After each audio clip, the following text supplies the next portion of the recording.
It's announcement time! Hello everyone, I'm here to tell you about this is not a product and nor is it an infomercial. Yeah, no, I'm here to tell you about the official News to Me Discord server. We have a Discord server now, people.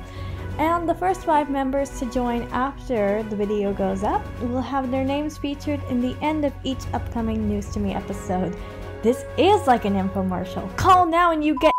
In the server, you can see exclusive News to Me content like sneak peeks at future scenes, get extra info about release dates and the exact time and date, and also get special perks after reaching a certain level. We also have character emojis. Look at them. Look at my children. Beautiful. The highest levels let you pick a character from News to Me to become an emoji, and you could be featured as an extra in an episode. The link to join the server is on screen now, as well as in the description below. I hope to see you there. Announcement over. Hello and welcome to yet another episode of Breaking News to Me, where I allude to things and act mysterious and then don't tell you what it means. We did a full 180. Crazy. Thinking about the way... Okay, no more Dua Lipa references. We have completely switched out our themes for the episode, going from a dark, dramatic story from Venus to the eternal suffering that is the workforce system. Yay! In this episode, we follow Kai around because we are totally not creepy stalker... I didn't say anything, you must be hallucinating. Anyways... This episode is all about getting to know what Kai is up to on a day-to-day basis. It starts with Kai and Venus meeting to discuss the finishing touches on the article and the video interview, and I thought that this would be a great time to compare where we started with News to Me and where we are right now. You don't know it, but we've actually passed the 1-year anniversary of News to Me, except... well, you haven't. I have. That's right, I started working on News to Me in May of last year. Kai was created on May 18th, if I remember correctly, and since then I worked hard on the first episodes and setting everything up, and also the horrible initial designs for the characters. So I started in May of 2022 and only released the first episode in January this year. Great pacing. But anyways, in honor of that, here's a comparison of some of the scenery from the first episode and from now.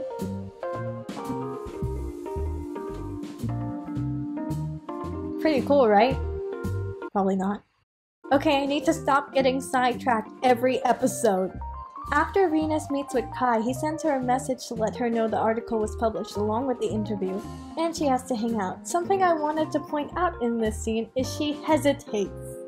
For once, the person who has been saying anything and everything hesitates to say something, and it's because the terms that Kai and Venus are on are not really that clear yet.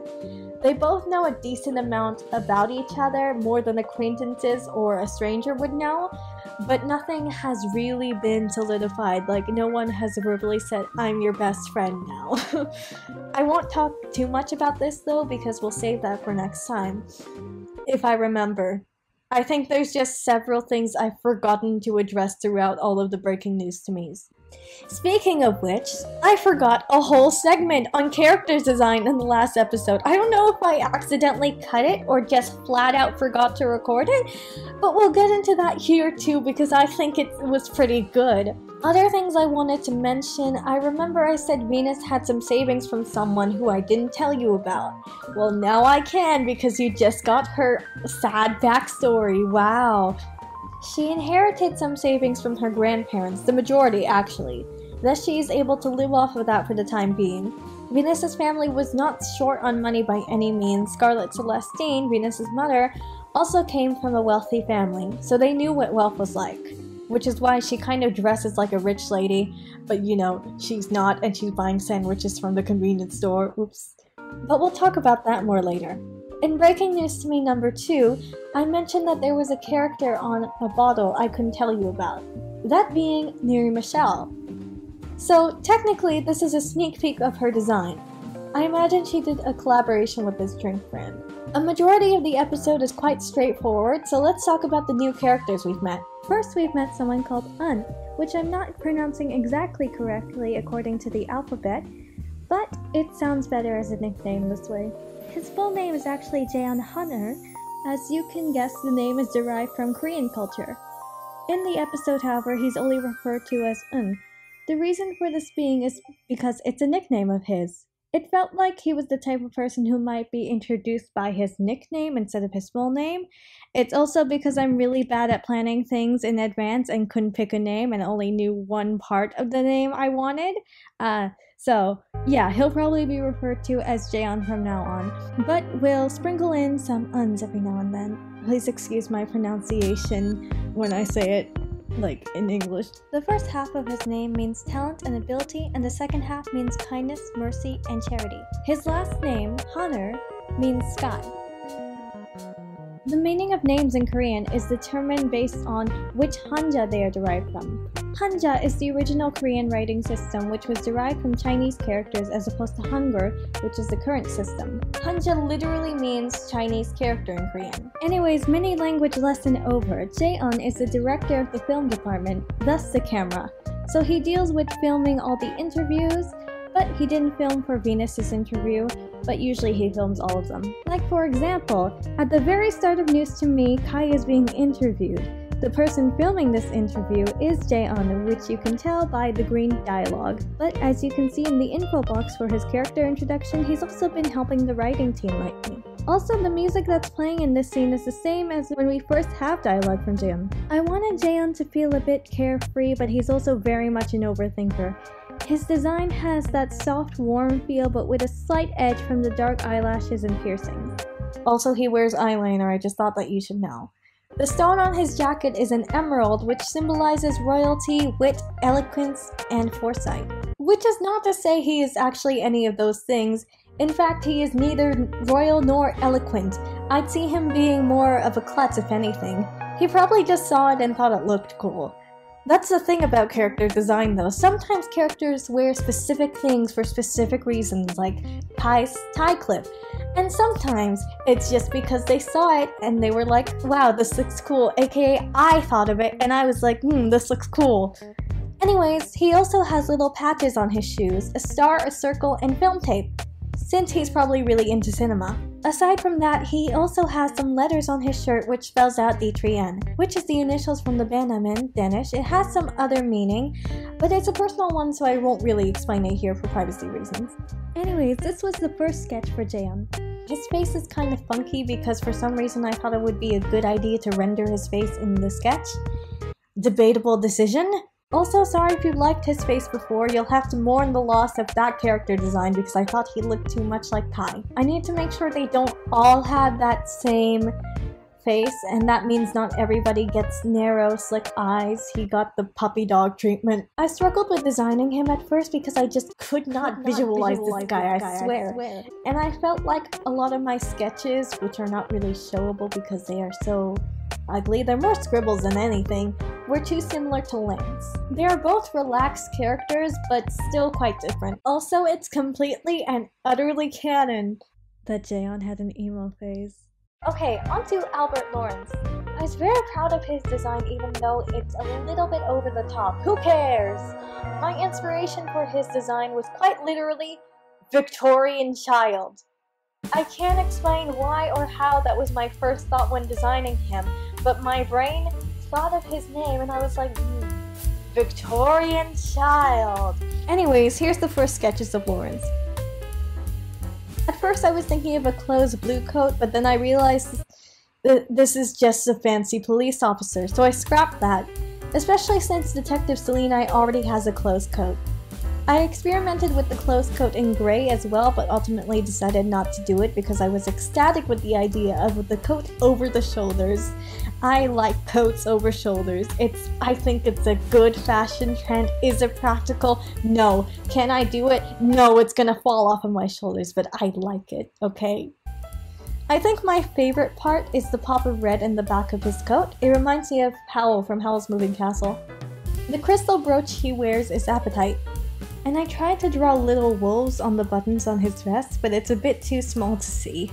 Since we're talking about character design, let's talk about some details I missed in the last episode about Venus's parents. Now, Anthony Celestine dresses to be far less glamorous than his spouse, Scarlett.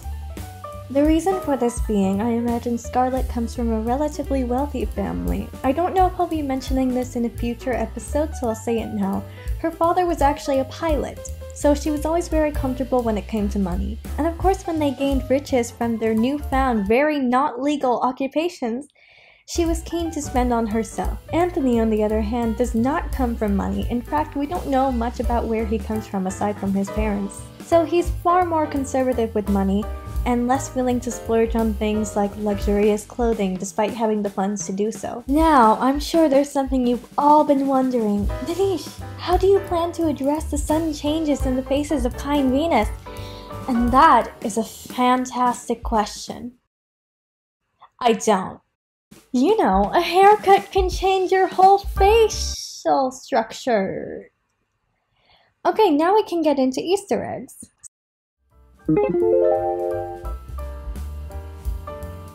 Something I wanted to mention before we do is News to Me was not the start of my Easter egg journey. You may think, where else would it have been?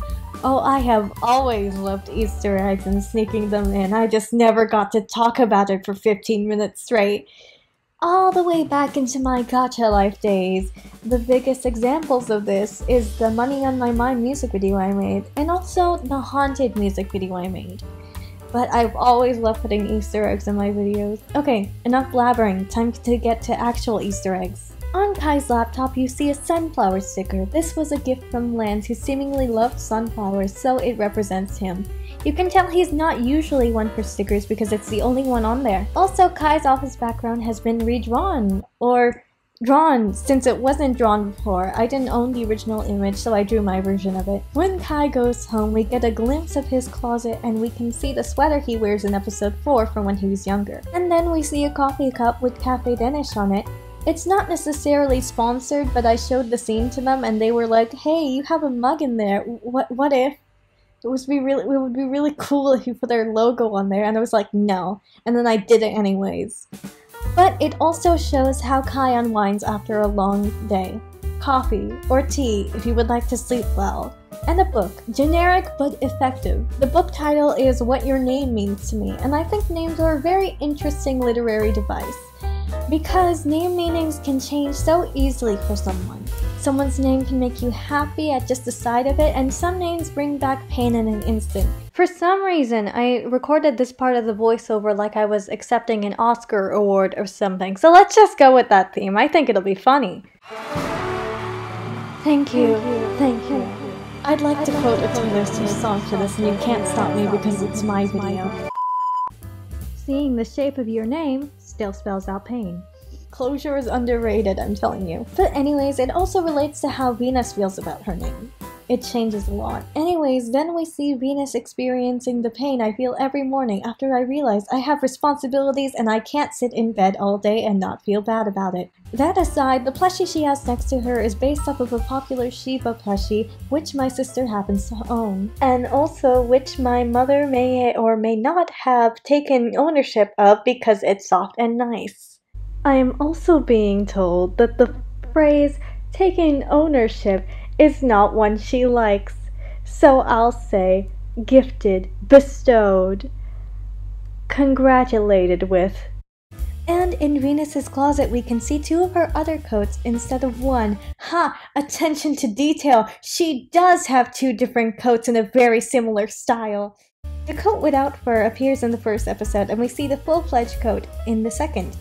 Fun fact, Venus's design was actually supposed to have gloves, but for the sake of not being that over the top compared to Kai, I keep them off a majority of the time. I also kind of need to redraw them, so yeah. But mark my words, they will have an appearance. Anyways, that's all for this episode. I know I brought up a few random topics, but I just wanted to include these little tidbits because they're interesting to me. Okay, bye! No more.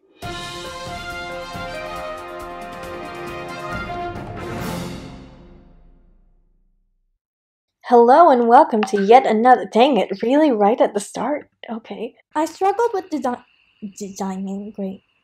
And I thought this would be a great time to compare where we started and where we— WhatsApp! The crystal brooch he wears is apatite. Appetite? Appetite? How do you pronounce that?